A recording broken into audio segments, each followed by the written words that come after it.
Bonjour les amis. Je vais vous parler aujourd'hui de la valeur faciale des pièces de monnaie. Mais avant toute autre chose, n'oubliez pas de vous abonner à la chaîne Sacra Moneta si ce n'est pas déjà fait. Vous recevrez ainsi gratuitement des actualités sur les monnaies de collection. Vous pouvez aussi cliquer sur le pouce j'aime sous la vidéo. La lecture d'une pièce de monnaie est facile au premier abord. C'est normal car les pièces sont avant tout un instrument de paiement et les autorités qui les fabriquent veulent qu'il n'y ait aucune ambiguïté. Il faut qu'on reconnaisse immédiatement la signification de la pièce, c'est-à-dire essentiellement quelle est sa valeur. De fait, la plupart des paiements en pièces de monnaie se font presque instinctivement, juste en observant la couleur et le diamètre de la pièce. En cas de doute, un coup d'œil rapide suffit à connaître la valeur inscrite sur une face de la pièce. Quand on paye, on ne lit pas systématiquement chaque pièce. Par contre, le collectionneur doit être plus attentif, il doit identifier chaque élément présent sur la pièce. En ce qui concerne la valeur des pièces, elle est inscrite sur une des faces. Pour la désigner, on parle donc de valeur faciale. La valeur faciale, qui semble tout à fait habituelle aujourd'hui, n'a pas toujours été inscrite sur les monnaies. Dans l'Antiquité, les pièces ne portaient pas de valeur. Chaque pièce avait une valeur intrinsèque qui suffisait à déterminer son prix. À l'origine, cette valeur dépendait du poids des pièces qui étaient constituées de métaux précieux, or et argent principalement. La pièce valait donc son poids. Ce poids était garanti par l'autorité qui fabriquait les monnaies.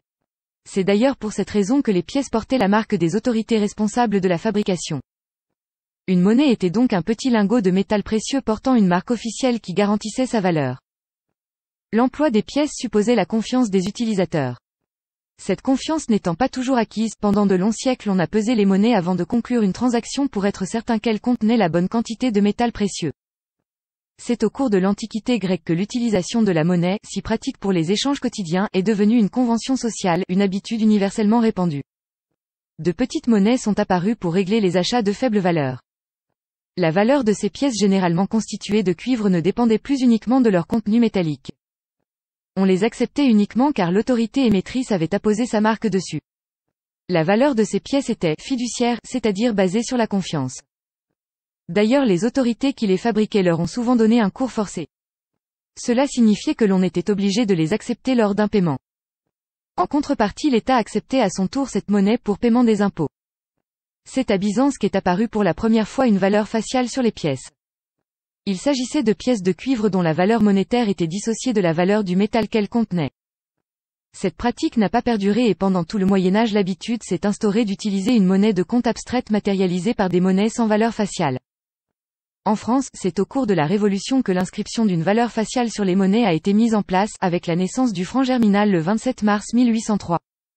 L'habitude d'inscrire une valeur sur les monnaies s'est alors répandue dans le monde entier.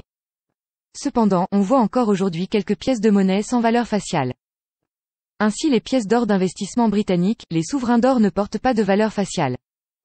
Elles valent leur poids en métal et leur valeur monétaire est d'une livre sterling. De même, les pièces d'or de type Krugerrand d'Afrique du Sud ne portent pas de valeur faciale. Là encore, c'est leur contenu en métal précieux qui détermine leur valeur. Ces cas sont cependant des exceptions. Cette présentation de la valeur faciale des pièces de monnaie est terminée. Il s'agit d'un extrait du petit livre « Collectionner les pièces de monnaie, un guide pour les débutants ». Si vous souhaitez l'acheter, cliquez sur les liens sous la vidéo. Si cette vidéo vous a plu, n'oubliez pas de cliquer sur le pouce j'aime sous la vidéo. Vous pouvez bien entendu laisser vos questions, remarques ou commentaires dans le fil de discussion sous la vidéo. Merci pour votre attention et à bientôt.